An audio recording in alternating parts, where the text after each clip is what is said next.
Hi everybody. Today we're going to talk about what to do, an easy way to get your nuke to have a higher population when you don't want to move them somewhere and you can't confine them because it's too hot. Right now I'm at 80 plus degrees. Shaking them won't make them stay, and I just made a small nuke and I want them to have a better, higher population. Because in this heat and humidity of the later part of my spring, which is June, mid-June, the hive beetle can take over very quickly without a good population. So I could just block their entrance and try to confine, but that doesn't help them. It gets very hot. So what is a person to do? So that's what this short little video is about. Hit the subscribe button and then click the bell. Get your gear and let's go.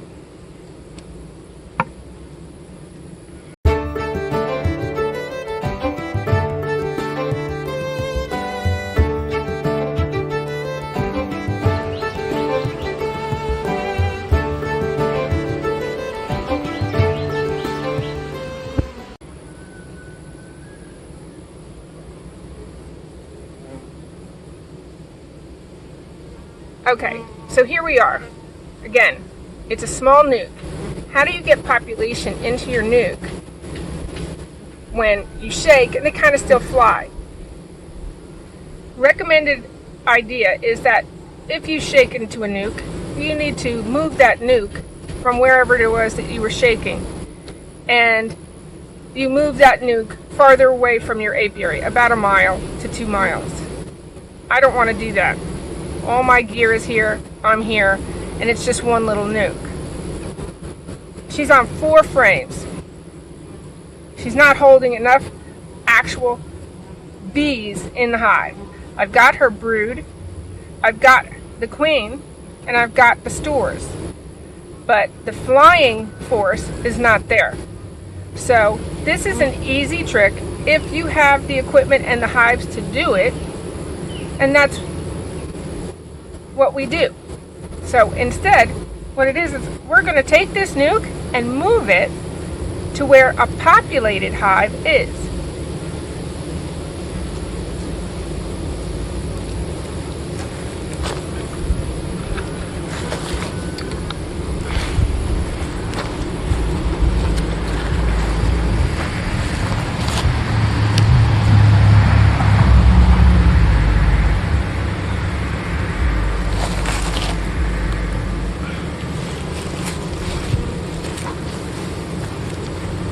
This hive is 1 queen, definitely it's 10 frames, she's got a really good population. If I move her just over to where my nuke is, she's not going to lose so much as to deteriorate her population. But the flying force, which is generally about a 20% of your hive, the flying force that will come back into my nuke will definitely give my nuke the population to ward off any hive beetle problems. And so that's what we'll do. We just go ahead and move this and swap spots.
You can see already that there's some bees already wondering what happened, where is everybody? And they're going to take a little bit of looking around. But this is going to populate my hive, so hive beetle won't take over. She has all her resources. And in this particular instance, the queen is fine because I have her caged, but it wouldn't hurt even if it was a free roaming queen.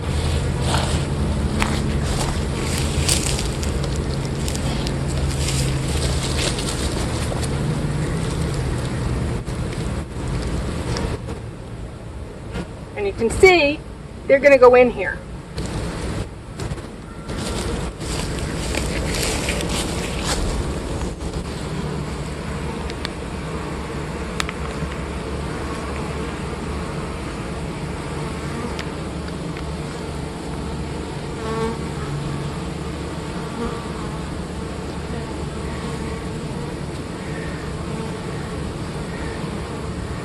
That's going to give her quite a nice population.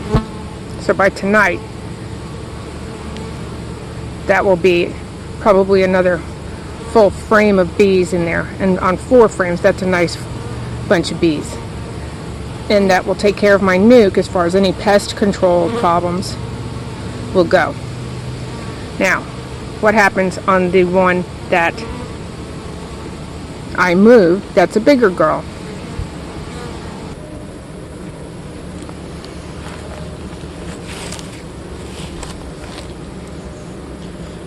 Today's a big day. She's going to have already enough bees that have gone out, but just to be sure, now I can make a barrier kind of where if you just put enough in front of them, they have to reorient.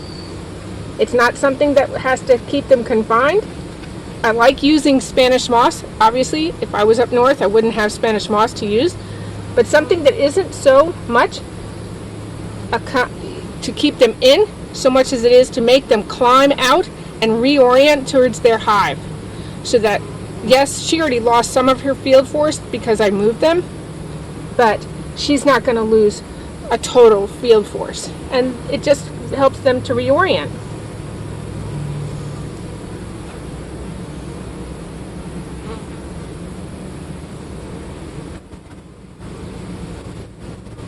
So if you have more than just a couple of hives, you can move your hives or reverse your hive position. If this was a weak one and this one's very strong, just reverse them on whatever platform you have them to get the extra field force. And you really shouldn't, I wouldn't reverse to very weak ones. You're just trying to build a field force in the weaker hive without losing maybe a big frame of bees. Instead of hoping that the frame of bees is kept alive, get the live bees in there, and then your frames will come after.